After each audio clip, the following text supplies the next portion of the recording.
Ako naman.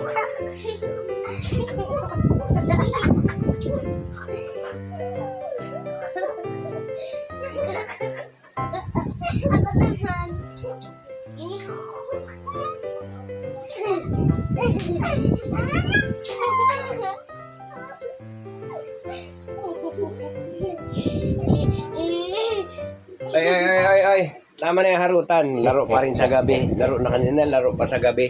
Matulog na, kay maaga tayo bukas. Papa, wala naman pagpasok bukas ah. Ano wala? Ay.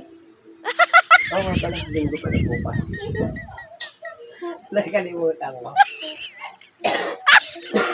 Sa Lunes pala yung pasok. Hindi pala. O di, kahit na, maaga para mag-exercise, tapos sa Lunes, papasok. Diba? Papasok sa Lunes. Bakit pa kayo sa lunes? Oo naman, magbabaong kayo ng kanin. Siyempre, lalagyan ko kayo ng ulam na chicken.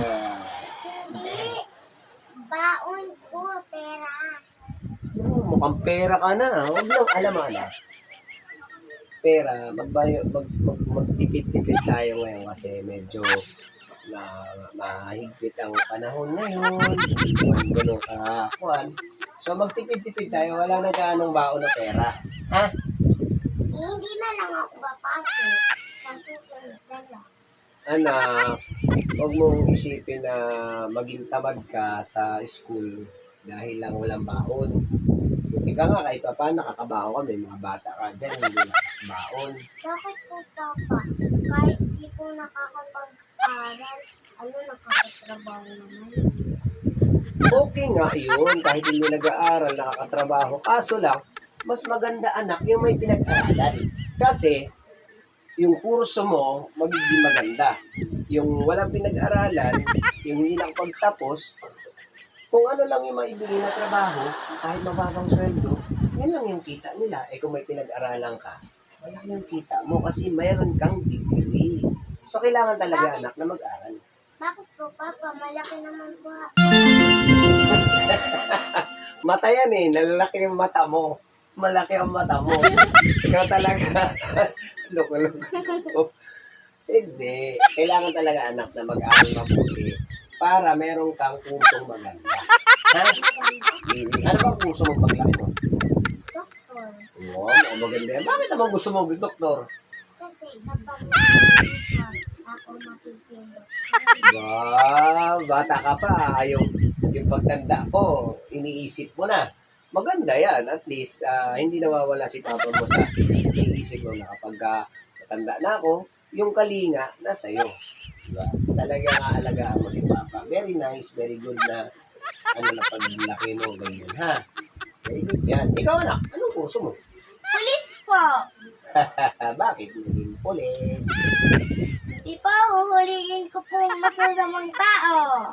Maganda yan. Pero dapat, yung paghuli mo sa mga sasamang tao, nasa tama din.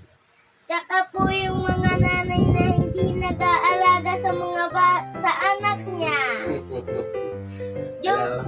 Joke lang. Tama yan. Joke lang, Monay. Dapat ialis ang galit sa puso. Yan, tama.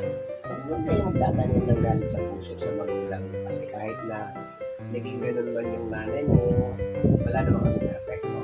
Diba lahat naman Papa, nagkakasala. meron din akong talent. Ano talent mo? Yung pag-ganon. Sige na. Uy! Bakit kita tayo dyan paglaki mo anak? Yan magiging talent mo. Pwede mo maging good.